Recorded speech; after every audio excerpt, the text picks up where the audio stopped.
Soomaalidu maxay oran jirtay magaceeda masiibo mar bay baxaan sidii OpenAI 5.6 usoo saartay moodaladeedan ah Solitaire iyo Luna nimankii loo yaqaanay Cloud way yaaban yihiin Allah loo xisamiyo garanay sidaan shaqadii sheegay markuu soo baxay 5.6 modelkii OpenAI soo saartay waxay Fable 5 ka dhigeen oo ah modelkii ugu dambeeyay Anthropic ahaan inay 100% reset u sameeyaan dadkii customerska ahaa ee wiigoodii limitki gaadhay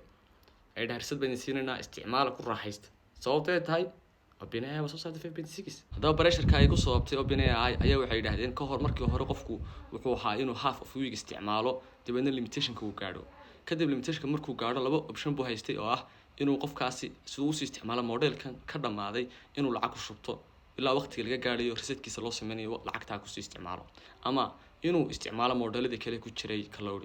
hadaba taas waxay yiraahdeen qofkii waxaan siinaynaa inuu usage-kiisa soo isticmaalo aanan ku koobin yani wax loo yaqaan limitation saasay markaa yiraahdeen marka inaga waxaan noo waajibaa inaynu ka faa'iideysano